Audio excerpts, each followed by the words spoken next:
Mic test, mic test.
Okay.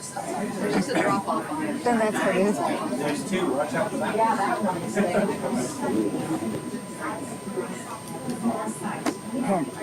Pen. Okay, I'm ready. Oh, that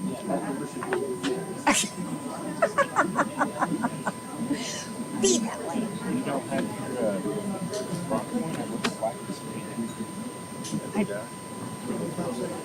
I have so many pens at home. It's ridiculous.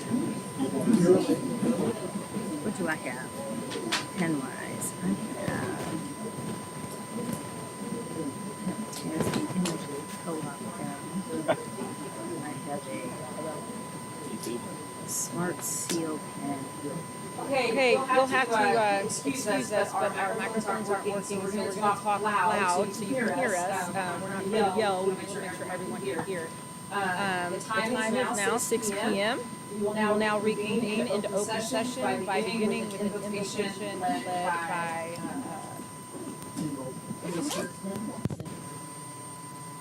Thank you. Bow with me, please.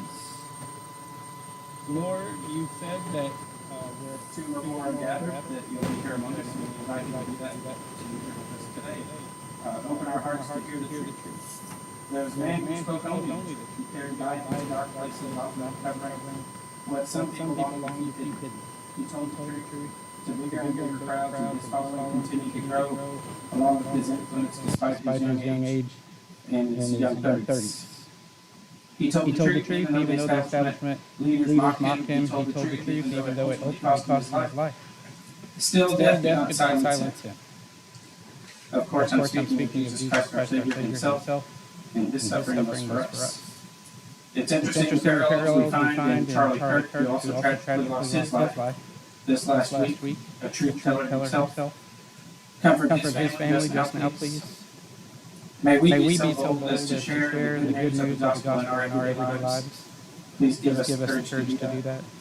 Father, please continue to guide us in our decision-making here on this board, in the classroom, in central admin, and district-wide, all in the interest and with the heavy responsibility of educating our children. In the name of the truth teller himself, Jesus Christ. Amen. Amen. Thank you. And now we will have pledges led by Brawner Elementary School.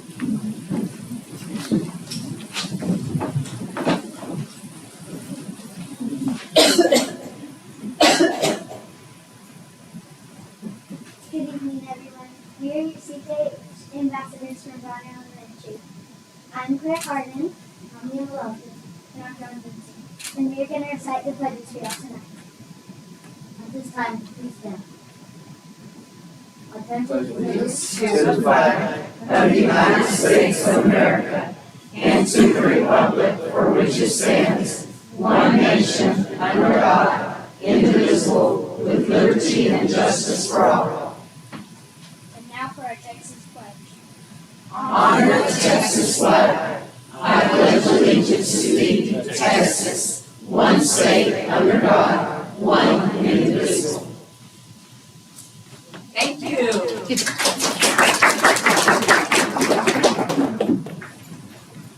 Dr. Borowski, we heard that it's your birthday, and we bring our Brawner Elementary birthday bear.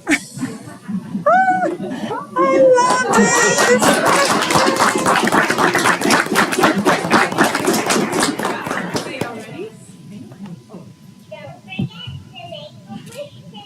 Happy birthday to you.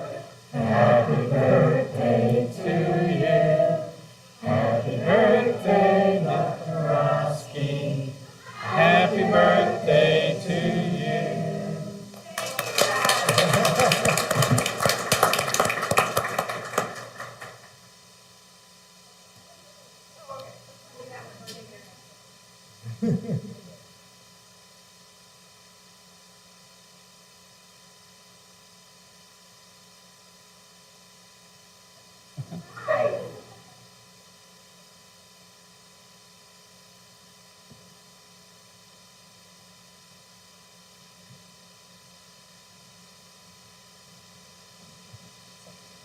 Try to be loud. Is this no? It's not working. It's not working. Is it working yet? Not working. Alrighty. Okay. How do I make it? Okay.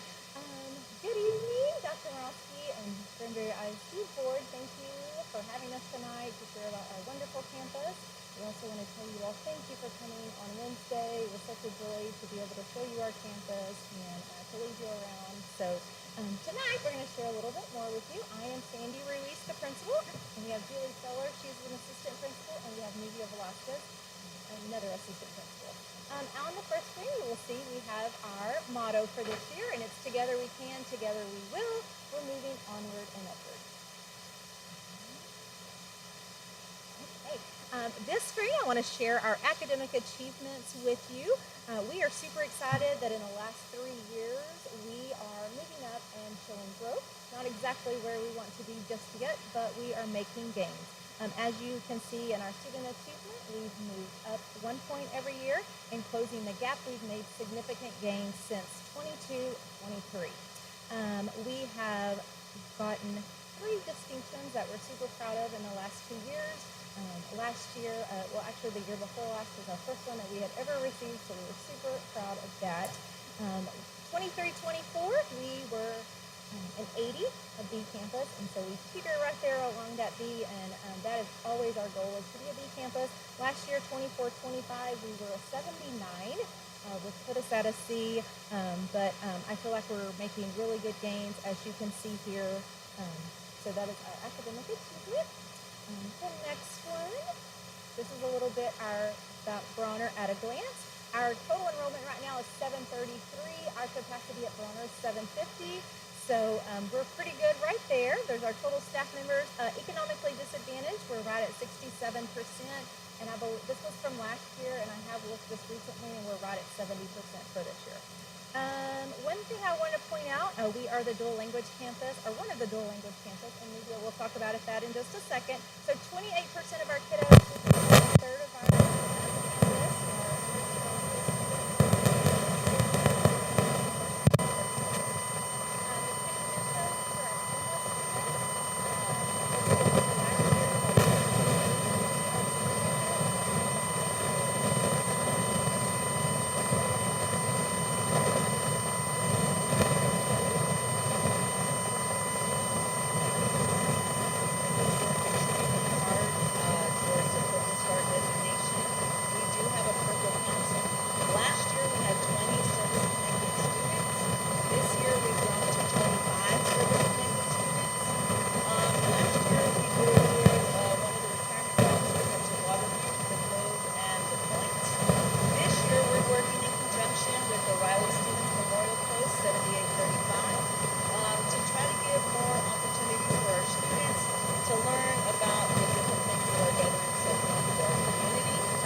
So that's moving to different schools, different districts, different states.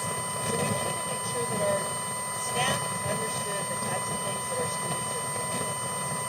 We worked very hard to ensure that we bring veteran speakers to our campus, not just on Memorial Day, not just on Veterans Day, but other times that they're able to come in for example, when we bring our parents to come in, they're able to talk to the kids.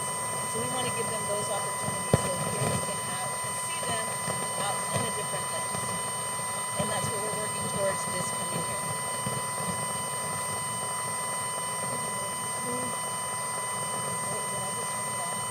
Surprise! I'm making sure you're awake. So I'm going to try to get as much of that. Okay, so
for the month with an activity.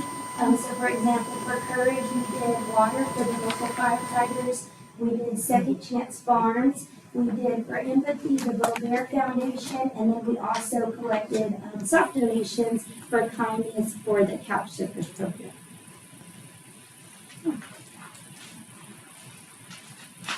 Okay. And you were introduced to our CKH ambassadors. They were selected by their peers and staff for their leadership qualities. One thing that we do love about them is they exemplify our leadership traits. They lead our morning announcements every morning. They're really great about making sure that they have their full attention. As a matter of fact, they're the ones that will stop our kindergarten class by saying, "Okay, kinder, show me the sign," and our kinders immediately stop it because they're used to our student leaders. What we also love about it is those are the first voices that they hear in the morning is student leadership, and that's something that we love that CKH embodies, is bringing our students to the forefront and giving them opportunities to lead by example within the campus.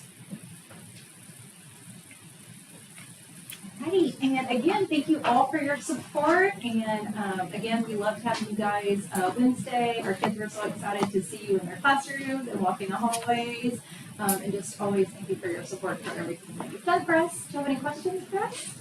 It was a pleasure. Thank you for opening your doors to us and allowing us to see the amazing things that are happening on your campus. It was truly the highlight of my whole week. So, Absolutely. Great. Thank you. Thank you.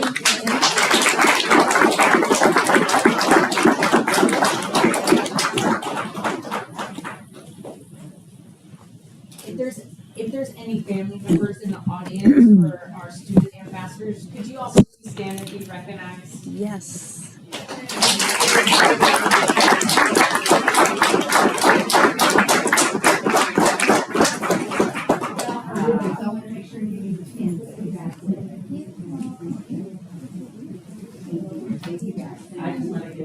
Yes. Sorry, we got our rhythm on picture taking. That's right. I ruined it with birthday. You had to have a birthday. Goodness.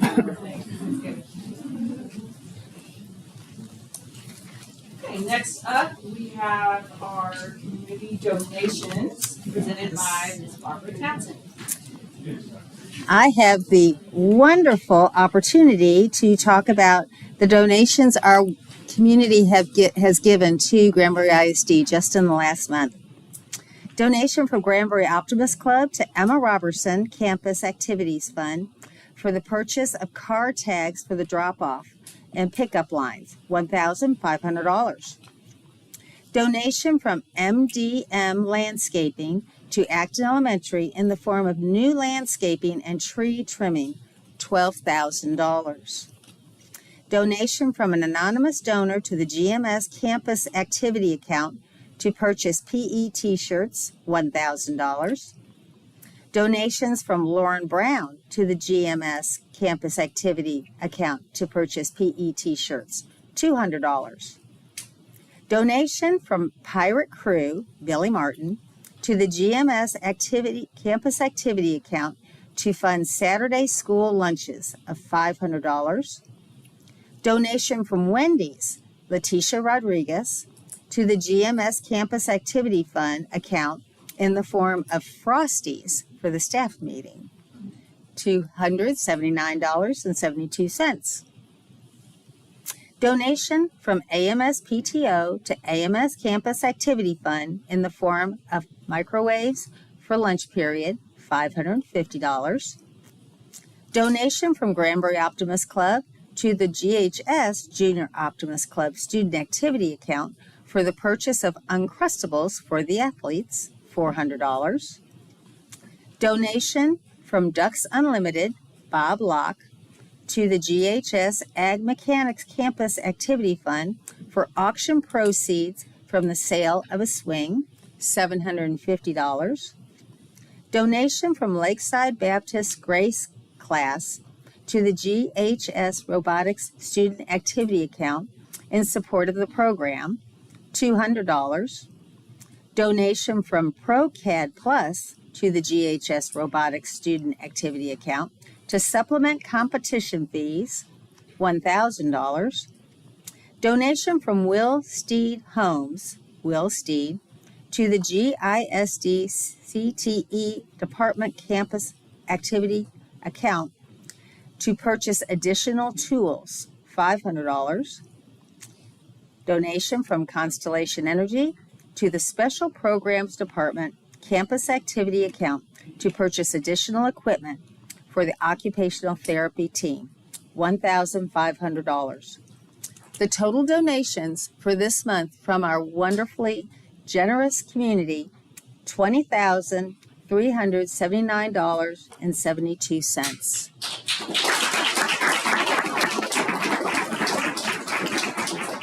If any of you around town see any of these wonderful people or businesses, please tell them thank you for their generosity.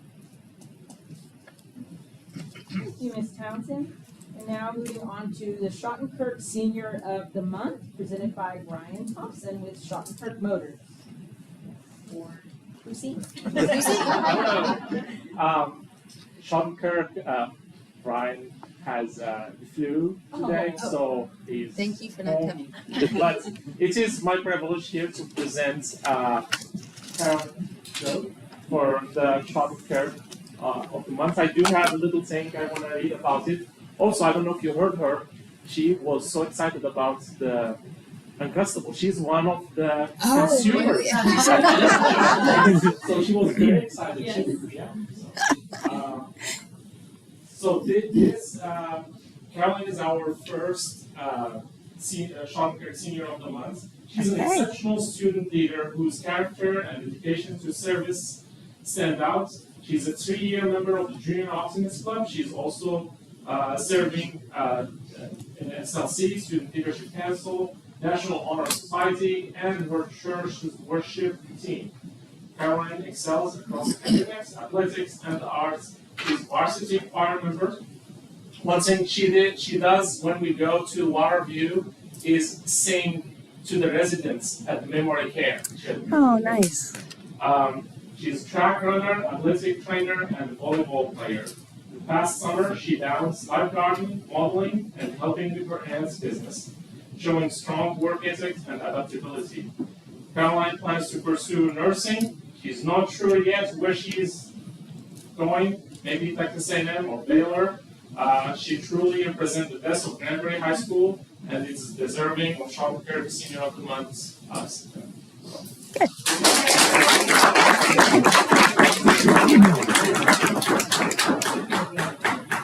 And if we have any family in the audience, could you please stand and be recognized as well?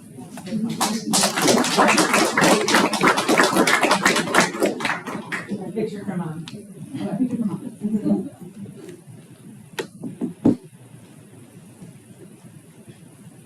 Hold on.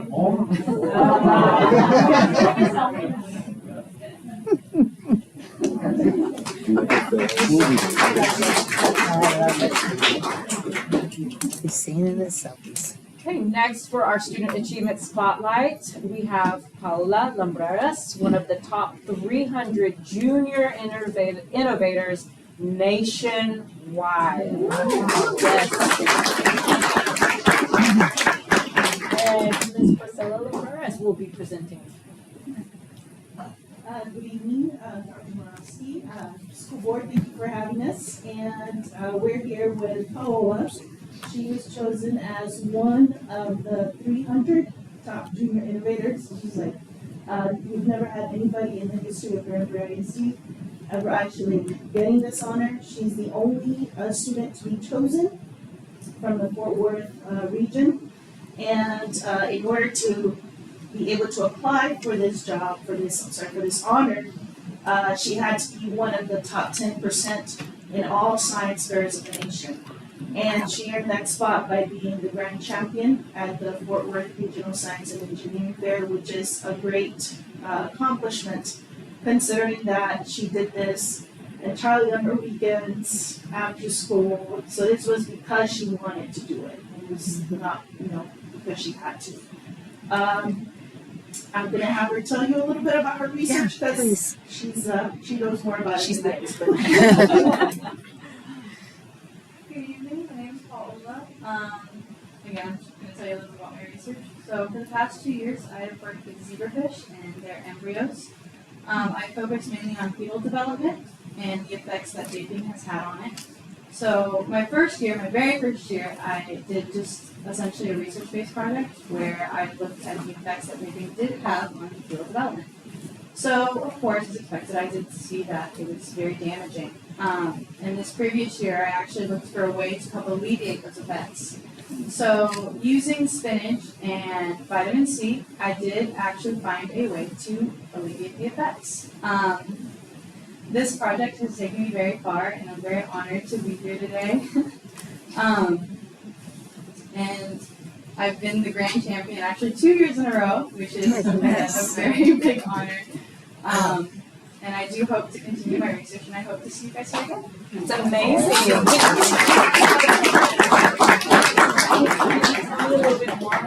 Could you tell me a little more about why you chose spinach and vitamin C?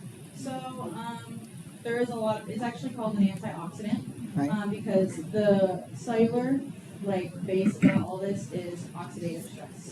So I did actually pinpoint that, and that's what I was focusing on this previous year. So I did look at, hey, so what options do I have? And I did try to choose the best ones. I'm not sure if there are any others out there that might have had better effects, but maybe this year that's what I'm going to focus on. So Awesome, that's amazing, thank you. How does it teach?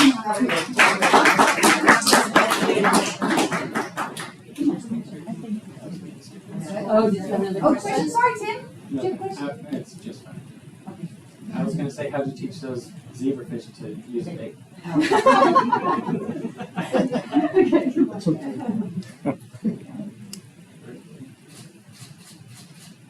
So we should all be eating more spinach and vitamin C. Yeah. Yeah. I'm big on that. I'm big on that.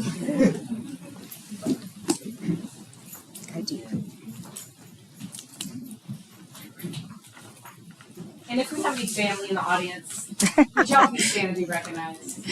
Yep.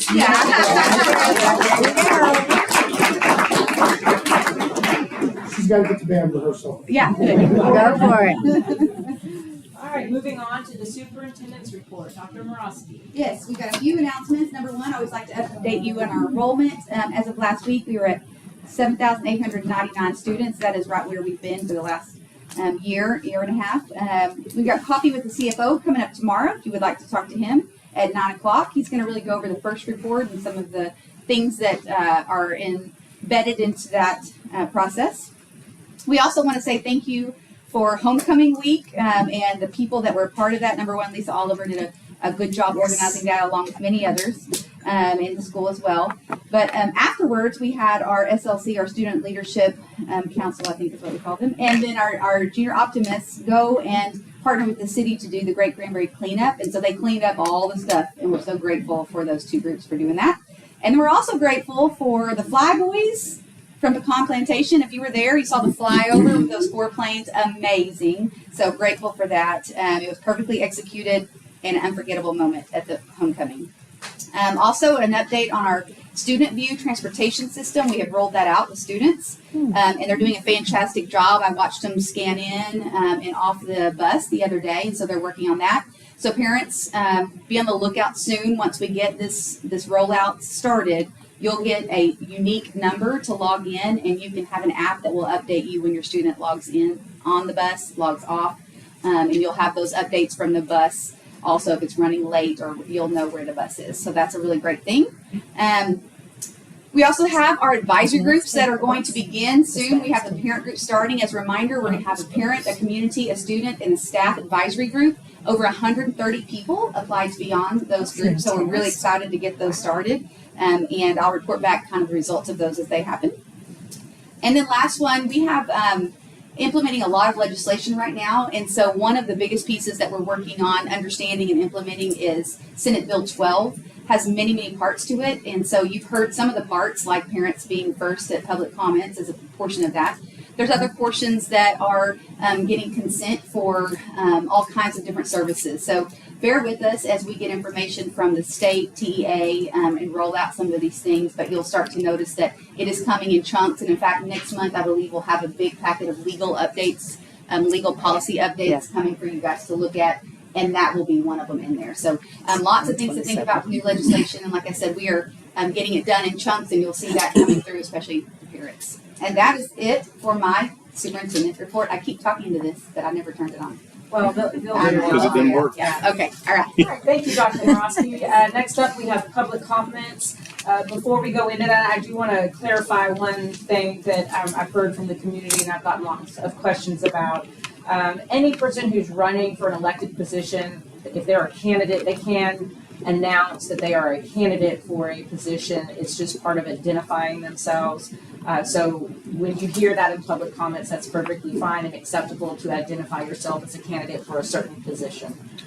Tonight we only had one community member sign up for public comments. That's Monica Brown, and she wants to speak on some closed session items, central appraisal district nominations, academic update, and financial statements.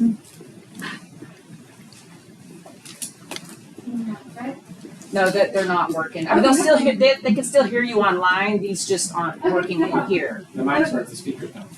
And you can start my timer. I'm gonna give my first 60 seconds in honor of the event that's come down this week over free speech.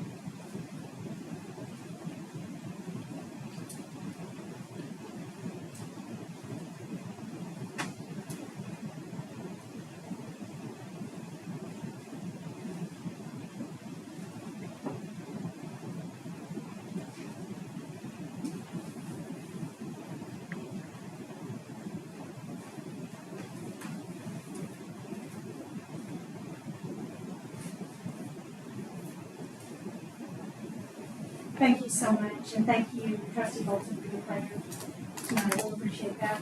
I'm here for accountability and transparency. So the one thing I wanted to bring up is the 86 acres. I noticed that the price dropped since July 17 by $750,000, and I don't know why. And I was wondering if you could explain that, if you will. Someone asked me to ask why use a number on some land sales but not on others, because even at a small percent, it's a huge amount of money to the district. So will you sell properties owned by GISD for market rate or even less so the district as a whole can benefit from those funds rather than give them away? And I don't want to bring up the big one, but you know that's been on our minds about giving away property. But I would love to see you be very, very transparent and careful about that.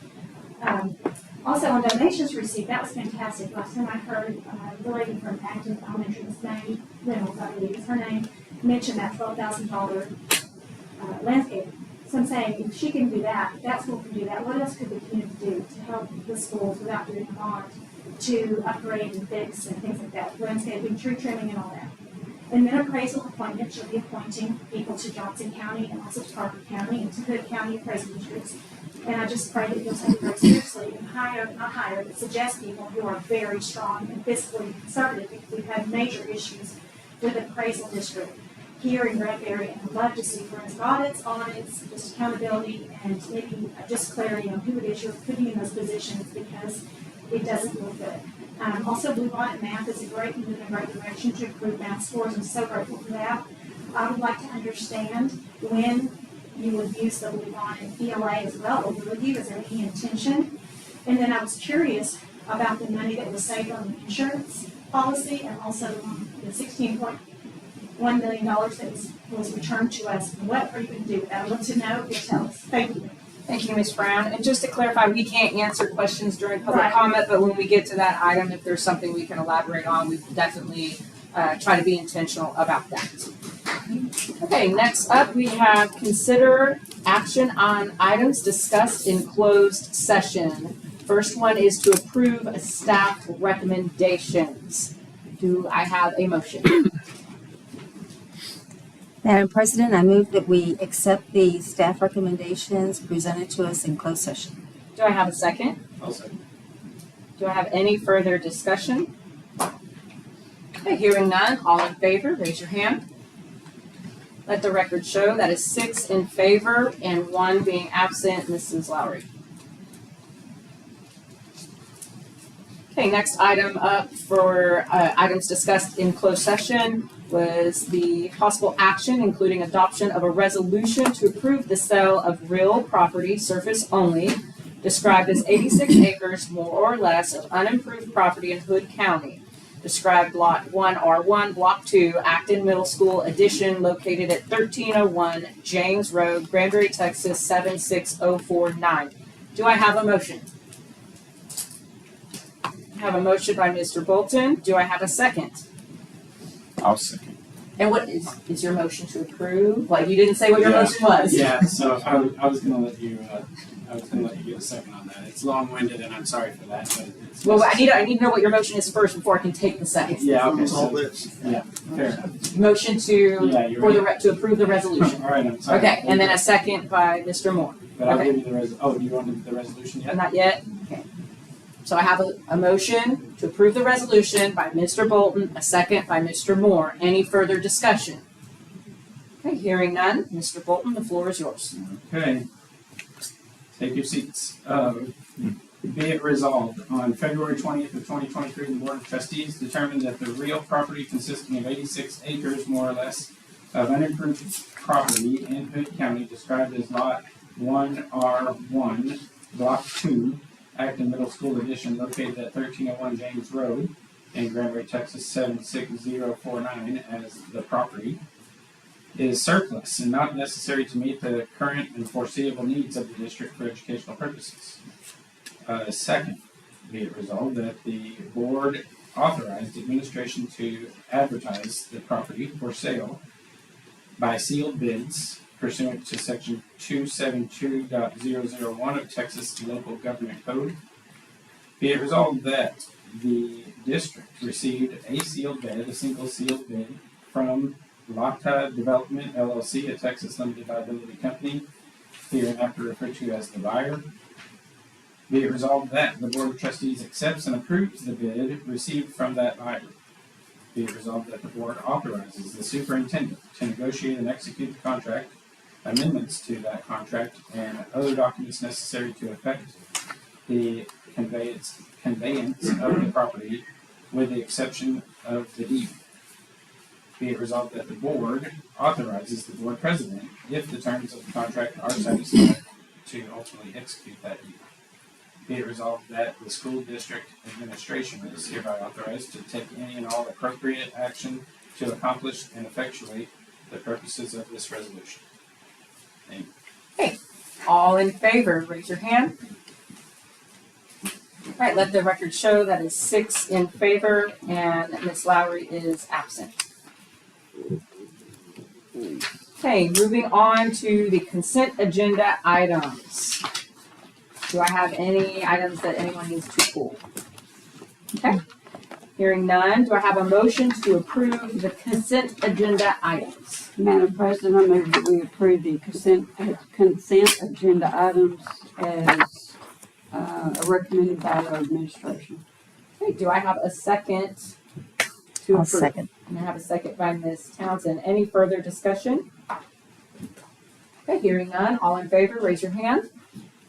Okay, let the record show that is 6 in favor and 1 being absent, Mrs. Lowry.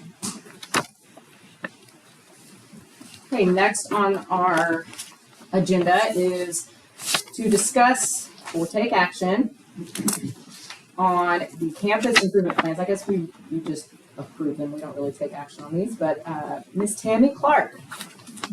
Okay, I'm excited to bring you the campus improvement plans this month. Our administration on each campus have been working very, very hard to put the plans in place based on what their results were from last year and taking into consideration what our refined strategic plan. We kept the strategic plan goals, and you all met in the summertime to refine them and put them in a more succinct format. And we have formatted all of our campus improvement plans, and you'll see next month our district improvement plan after that. So we are all inspiring excellence and rowing in the same direction. So the purpose of this meeting is to inform you how the campus principals determine campus needs, and then what the focus of the campus improvement plan, which is different for every single campus, but all of them aligning with the strategic plan. And we're also here because Texas Education Code and our legal policy require it. So, and require your approval of these plans. It's important to know that a campus improvement plan is a cyclical, strategic process that continues year after year. So I started with the campus needs assessment because that's where everything starts, and that starts off in June. And that's to inform the campus of what they need to be focusing on because of strengths and weaknesses. They are assessing all of the things. We'll get into that a little bit more in a second. And then align what their focus points are going to be based on the strategic plan goals. Then they move into July and August where they're getting their campus improvement plan design. They come up with some different things. They throw it out to their campus leadership team, and then they plan a campus rollout of that plan so that everyone on their campus is informed of what their focus points are. Then here we are in September, where we are now, presentation to the board for approval, and then we'll move into our formative reviews. Through our process, there's a review in November, February, and April for each one of their strategies. So they look at every single strategy that they named in their improvement plan during those times, and they try to evaluate how we made progress in the amount of time that we've had. Are there some data points that show that we need to correct course, right? Or do something different? And it is a living document, so they can make some changes if they need to. And then from March to June, that's a long time that there's a lot of data that goes into a campus needs assessment. We get all of the end of year data to put together to have another campus needs assessment for the following year. And the cycle continues for continuous improvement. So campus needs assessment is data driven. And I know when everyone hears me talk about data, because I stand up here for TAPR so much, usually people are thinking that it's going to be achievement data. And yes, achievement data and growth data go into that, but you all have overarching goals for lots more than just our student achievement. It is our main focus of school, of course, but we also have human capital data, our community connection data, all of the things that align with the 4 overarching goals that are set forth in our strategic plan. And of course, the projected budget needs. Other than STAR achievement and STAR growth and student data, we also use our intervention data. Every single campus is tracking how interventions are going with their students who are needing to make the most growth to catch up with their peers. So that's considered in there, and other common assessment data. On human capital data, you can obviously look at retention rates, surveys, exit surveys, and state interviews, and then evaluations of all of our staff. That goes into the human capital data piece that is considered. For budgetary needs, we usually talk about staffing needs, special project needs, and facilities needs, of course, and see what we can do there. And then on community connection data, it's not just the surveys, but participation and attendance for all of their community connection nights and things like that. And then feedback from those family events, surveys after the fact, or just anecdotal comments to the staff if something went well or if something can improve on those family connection nights. So that's the community and connection data that gets all thrown in to do a campus needs assessment. So we begin projected staffing and budgeting in March and April. That's our timeline for starting the next year's planning with our campus principals. And then at the end of May, we get all of the end of year numerical data and all of the survey data for end of year. And that's what our campus principals work very hard looking at in June to see where they are strong and where they need to maybe improve and give some attention to next year. So the first goal shouldn't be a shock to anyone because it's going to be the same for every single campus and for our district. Campus students will demonstrate or exceed grade level proficiency and be equipped with individual future-ready skills. That first column is how you guys have kind of separated out the 4 objectives. Those are going to be the same for all of our campuses and our district. And then I put some strategy examples that are used on a lot of our campuses. Not everybody uses everything, but I put some of the examples that you could go that are in our campus improvement plans that you will see either on their one-pagers that you were included in your board printed packet or deeper into the really thick one that we did not print but is online for you. It's in the board book and they will be presented online after you okay them today. We'll put them out online tomorrow. So for academic growth and achievement, we definitely make use of instructional specialists everywhere that we can. Some people use their intervention and tutoring time differently and enrichment time, sometimes during that same intervention time based on what students are needing. For CCMR, for a lot of people, it's career day. That's mostly our secondary schools, right? So college visits, but some of our elementary schools go on college visits. But TSIA is our big push right now for our secondary, for our high school, because that is going to help our CCMR probably the most. Safety and well-being, CKH is a huge initiative for that purpose, and it is doing very, very well. Student celebrations for everything, safety, our mandatory drills and our audits that are coming down from the state and have been here for the intruder ones that we've had for a few years and the DVAs that are coming this November, and then all of our community connections that we have. And then student involvement is our extracurricular clubs, our interest surveys, our incentives, giving the students leadership roles like the CKH leadership roles, trying to get every single kid plugged in somewhere, somehow to their school. Number 2 is really where we focus on our human capital. Campus staff will be highly effective, well supported, and valued personally and professionally. Again, those 3 objectives are the 3 that you all came up with this summer. It was based on what the district strategic plan did a few years ago when we made it together with the community. But we pulled out the different pieces so that we could be very, very specific on the strategies that hit every single overarching objective. So for recruitment, we partner with our Tarleton teacher interns, and they are fabulous, and we try to hire them if we can. We have a Grow Your Own program. We have a fabulous job fair that has been going strong for a couple of years now, and we are in our first year of getting data for TIA. For retention, mentor program, we rolled out a district-wide mentor program that is going to be the same. So no matter what campus somebody is a new teacher at, they are going to have the same type of mentorship. Before it was very campus-centric, and Wes and his team, along with Maggie Walton, worked very hard to come up with that. And have new teacher meetings and those types of things. And then for training and development, a lot of that goes to our teaching and learning department and our instructional coaching with our ISs and our administrative team that works very, very hard on those things. So that's human capital.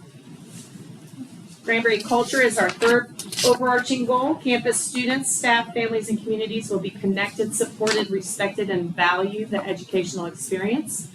So we separated those into student and family culture, staff culture, and then our community relationships and transparency. So you can see the strategies, and I think that if you are on Facebook or if you are on Remind on any of these campuses, or if you get their weekly newsletters, you know that communication with everyone is a huge push for every single campus principal. Making sure that everyone on campus knows what's going on, who is being recognized, all sorts of information out in the community. We also have a lot of events, family events, that give them an opportunity to connect as a family to the campus. And then all of us have all 10 campuses have Purple Star activities that are going on to have military connectedness. For staff culture, We're really pushing into those staff surveys, trying to do some staff spotlights. We're seeing some of those celebrating their birthdays, for example, and giving them leadership opportunities within campus leadership team, district leadership team, and LEAP Academy and things like that. And then community relationships and transparency. We try to bring a lot of community partners in and have them as speakers, have them as evaluators for shark tanks or whatever. And there's lots of opportunities for people to plug in to our schools. And then our fourth one is facility and financial stewardship. Campuses will be well maintained, secure, and prepared for future growth. A lot of that lies at the district level, to be honest. The things that the campuses came up with for these objectives are part of their safety audits, part of their safety trainings, monitoring their enrollment data, monitoring their transfers. Most of them participate in the long-range planning process. As far as alternative revenue sources, everyone looks out for local business supports and community connections and GEF grants, which is where our little green section comes from every single month. So that stone is never left unturned for any of our campuses. So what to expect from here? Well, in November, February, and April, these campuses will get together and do their formative checkpoints on all of those strategies, okay, that they are leaning into to make those objectives be met. And then they can modify it as needed. I told you it was a living document. If during those checkpoints they think that they need to pivot, they will, because there's no use in continuing something that's not working if you already know in November. And it's a continuous process. So when we get back to the spring, we'll be gathering all that data one more time, and then doing another campus needs assessment so that they can get another plan to find the focal points for next year. So if you have any questions about the campus improvement plans. I don't know if it's a question so much as maybe you can help explain that because we're everything purple, that Purple Star program is not our program. We just participate in it. Correct. That Purple Star program is not Granbury Purple. Purple Star designation comes from the state of Texas, and it is for military connected families. And so there are different things that you have to do. We are going to participate in the program always. Sometimes we'll get the designation. It's an every other year designation anyway. But there's some different things that you have to do. You have to have school ambassadors, for example. You have to participate in Month of the Military Child in April. You need to do some things for military appreciation around Veterans Day. So those are the have-tos. We go above and beyond. I think that Julie Sellers sold herself a little bit short because she absolutely connects. She has had, and Miss Townsend participated, not last year, but the year before, in placing flags at the cemetery for all of the veterans that were there. Those types of events that honor our veterans and honor our military families, they're always looking for ways to connect that way. And so they have to amass some data and submit it, and you're either chosen or you're not, and there you go. But we will always be doing our Purple Star activities. It's pretty close to my heart too, for I hope obvious reasons if you know me and my husband and his background. So that's something that that Granbury is going to always do. Thank you. Yes, you're welcome. Thank you, and I just want to say we're so grateful for all the hard work and effort that goes into these campus improvement plans and everything that you and our admin do and our teachers and staff do to ensure the fidelity of the plan is followed for our kids. So thank you. Yes. Big shout out to your campus principals and to the teaching and learning department. It's a huge collective effort to make sure that everyone's rowing in the same direction. And that was really very obvious when I was going through all the different plans, that I could definitely, go to goal one on each one of the sheets, and it was the same goal, put in the same format, and it was very, very helpful. So they did a great job. Thank you so much. Thank you. Okay, do I have a motion to approve the campus improvement plans? So moved, Madam President. I have a motion by Mr. Moore. Do I have a second? I'll second. And a second by Ms. Alana. Any further discussion? Hearing none, all in favor, raise your hand. Let the record show that's 6 in favor and 1 absent, Mrs. Lowry. Okay, next is to discuss and take possible action to nominate people for the Parker County Central Appraisal District Board. Ms. Dr. Courtney Morosky. Okay, wonderful. That's you, I know. So we did have one nomination. If you don't mind clicking on the last link that says BOD Resolution Director Nomination, we did ask board members to send us names to nominate. I received one name for this county, and it is John Corporal. As a reminder, both of these counties, in one county we have 5 votes. I believe Parker we have 6 votes out of about 2,000, and the next one we have about 5 votes out of 2,000. So little say, but we want to make sure and give you guys a chance to discuss and put anybody on here that you would like to. But we have one named John Corporal right now. Yes, and yeah, so our vote isn't going to be the determining factor because it's such a small percentage, but we still get a vote. So right, yeah.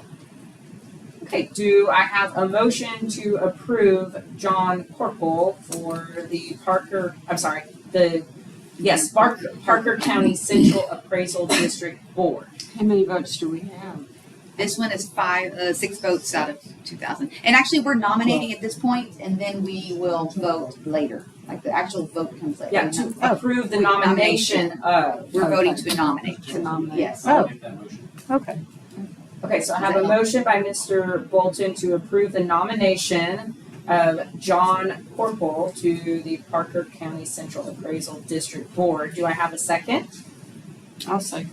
I have a second by Ms. Alana. Any further discussion?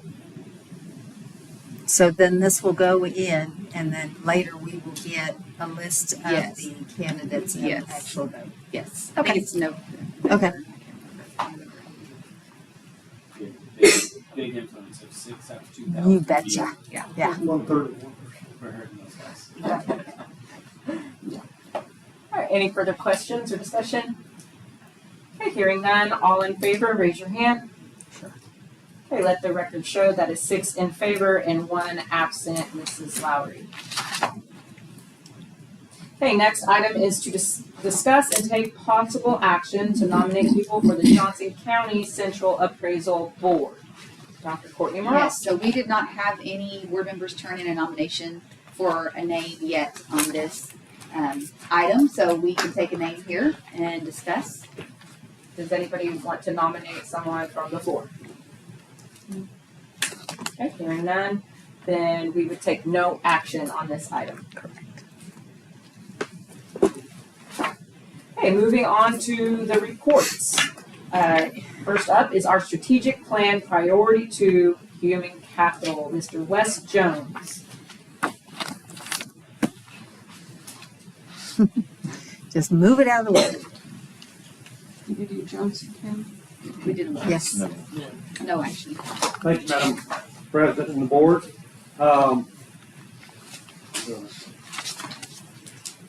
Recruiting and retaining teachers in our district and staff in our district is much easier because we have a supportive board, we've got a great administration, we've got great principals, we've got great facilities, and a supportive culture. Teacher resident program, we started this program 5 years ago with Charleston ISD, Tarleton State. And at the time with this grant, we were able to pay them $20,000 each. And it was really a paradigm shift in the way, because teacher resident program is really student teachers. And so we partnered with Tarleton in the beginning, and they were kind of the leader across the state in this program, and we were fortunate enough to get in. And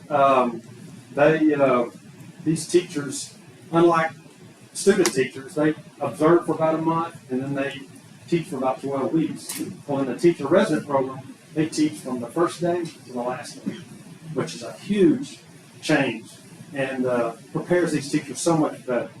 And as you can see, we've hired 7 of the 18 residents this last year, And we were usually about 50% in the last 4 or 5 years.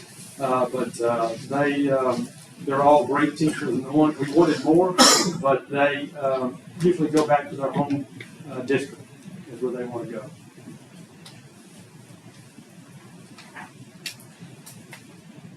The GISD Job Fair, we started that 2 years ago, and that has been well attended, big success, and we hire over 25 employees every year from this, and so it's been a very big success for us. The international teachers, we partnered this year with IHG for teachers because of hard to fill positions. And this year we hired 3 teachers, 2 at Bacchus for bilingual and 1 at AMS for Spanish. The alternative certification program is we've had 20% of our new teachers are certified through the alternative program, and that's 50% across the state.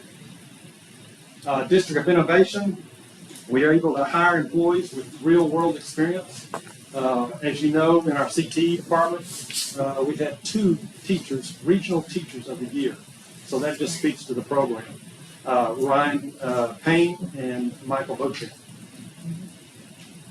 The substitute program, we have 160 active substitutes right now. This is a great pipeline because we use this program to hire many of our full-time employees for the year. So over 25 employees for full-time work that we steal kind of from that substitute pool. For the retention, competitive pay, the board passed a VADER in 2023, which was a huge help. It made us one of the highest paying districts locally and really competitive at the DFW area too. And then House Bill 2 this year provided significant raises overall. The Texas Incentive Allotment, TIA, rewards highly effective teachers. Currently we have 7 teachers that are designated for TIA. Next year, we're in a data capture year this year with TIA. And so next year we will 187 teachers will be eligible for TIA, which is exciting. Little Buccaneers Child Daycare, big success. I know of 3 teachers that stayed at GISD because of this program and what it does. And they do a great job out there, and there's a waiting list, and hopefully in the future we can open up another residence soon. Our health insurance contributions, $378, is very competitive and one of the highest in the area. Retention rate of teachers is 85% right now. Before COVID, it was about 88%, but during COVID, it was about 82%. So we're getting back to that 88% hopefully, but we retain a lot of our teachers. And then the mentor program, I think Tammy talked about that, and the change that Maggie Walton has done, chairing that committee. She did a lot of work on that. Our whole committee did a lot of work on that. But that's a consistent, across the district mentoring program that is going to be evaluated by the mentor and the mentee each month. And then at semester, there's a survey, and then the full year there's a survey. So that's going to help us in our retention. And then we always recognize our employees at our awards banquet, or like we did in convocation. And then we have a customer care program that y'all see when we meet with the campuses that does a good job. And we always try to continue our community partnerships with the community. So, are there any questions? Thank you for everything that your department has done with our teachers and the residency program and job fairs, and it's been amazing to see the positive things coming out of all of that. Thank you. Thank you, guys. Okay, next up we have academic update on our Blue Bonnet Parent Portal. Miss Stacy Brown. Yeah. Or I'm sorry. She had an unexpected day not being here, so Carla stepped in. Thank you, Carla. She has the flu. It's going around. I hope not. Good evening, trustees, Dr. Morosky. The state of Texas has provided a parent portal for parents to view all components of the Bluebonnet Learning product. Tonight, I will briefly remind everyone about what Bluebonnet Learning Math is and how to access the parent portal. The first slide is up there. I didn't get the flip though. I'll just tell you to flip it if that's okay. So, Bluebonnet Learning Math is a state-developed HQIM, and that's a highly qualified instructional material. It's fully aligned with our TEKS and the ELTS, and that's the English Language Proficiency Standards. It was approved by TEA and the State Board of Education through the IMRA process, which is the Instructional Materials Review and Approval.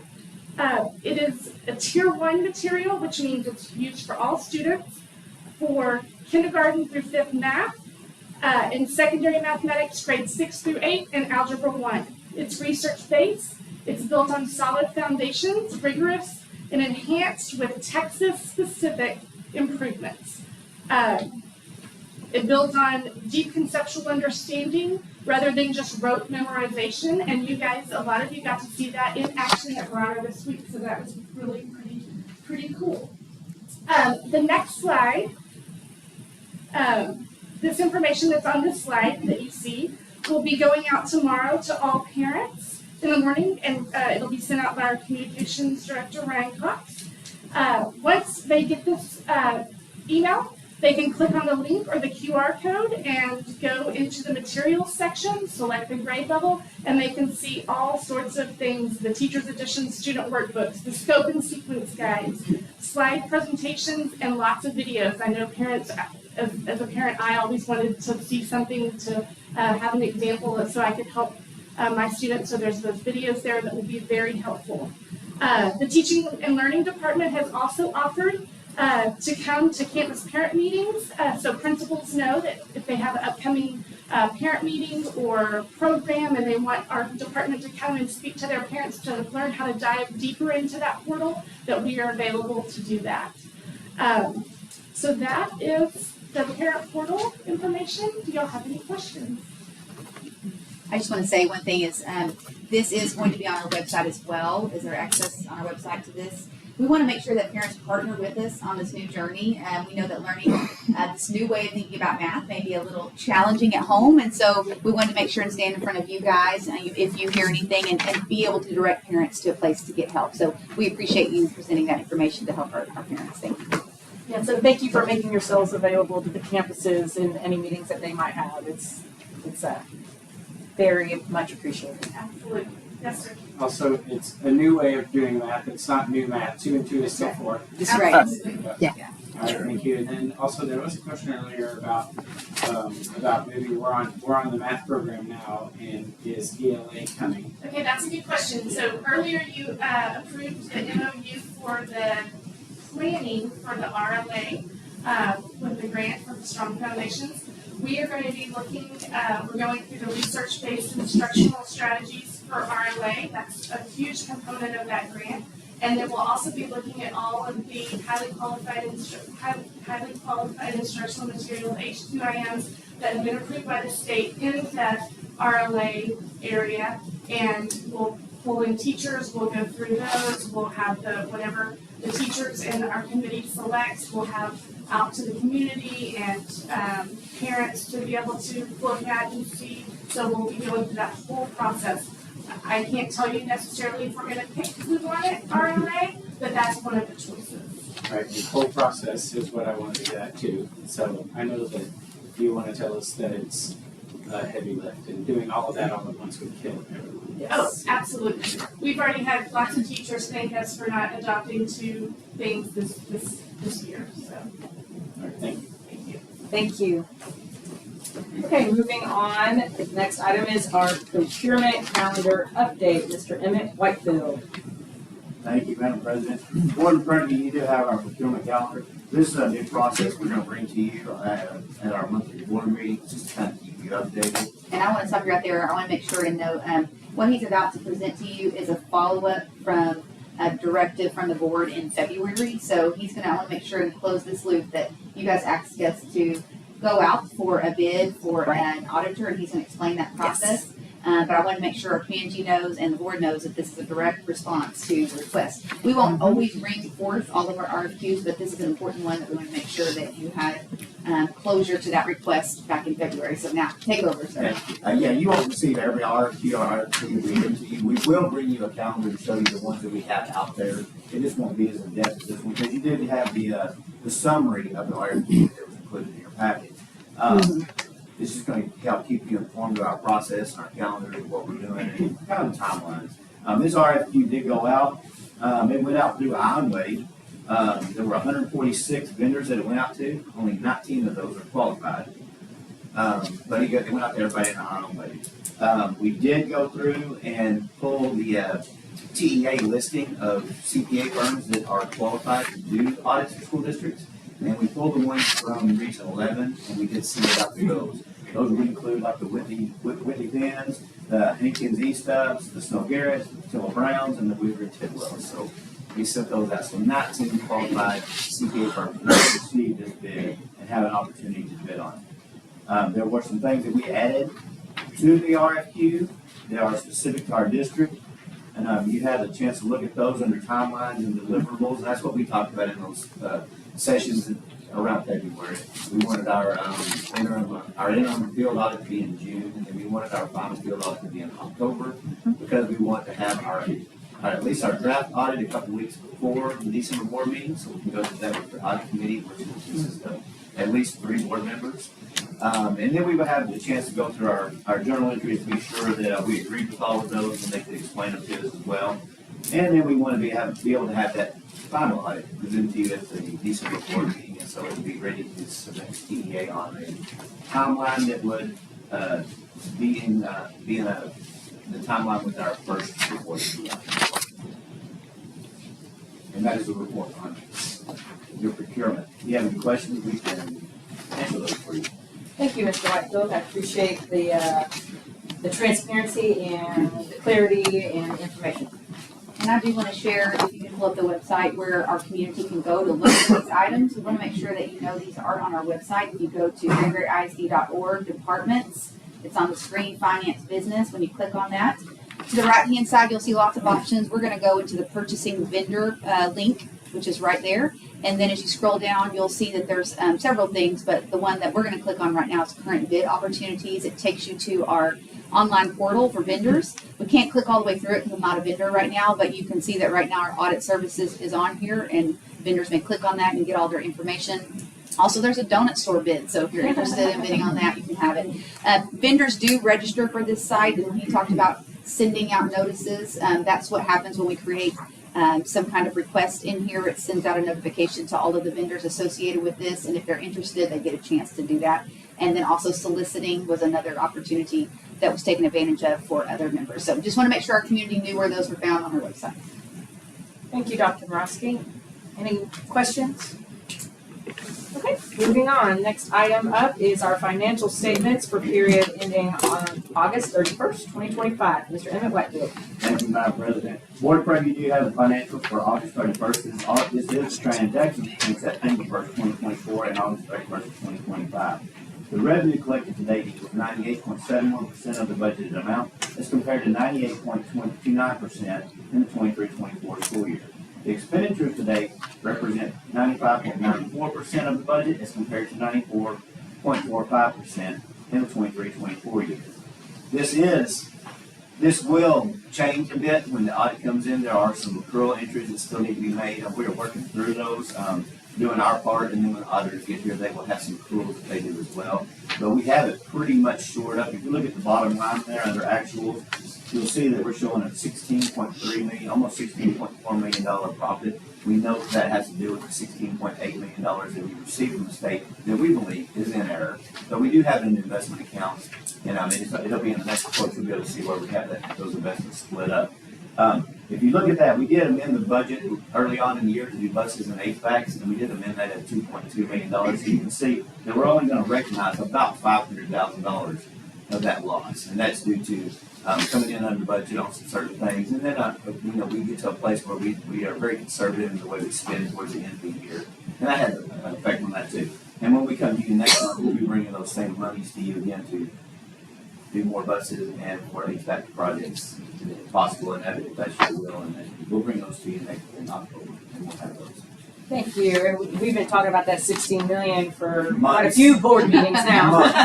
Because we're waiting. We can't do much We with feel like that. they're gonna come and get it in their audit. Right, But right. until then, we're gonna have it in the investment account, and we're not gonna let it sit there and be idle, we're gonna let it work for us. Earn some interest, right? Thank you. Appreciate that. Any further questions for Mr. Whitefield? Okay. Moving on, next item is our cash flow and investment report for period ending August 31st, 2025. Mr. Emmett Whitefield. Thank you, Madam President. Board in front of you do have our investments, and this will be the 12th month of investment. You'll be able to see that down there, that we have over the year collected $2.9 million of interest on our investments. And that includes that $16.8 million. And you can see the majority of our investments are in the one full investment and then one first financial bank account over on the far right side.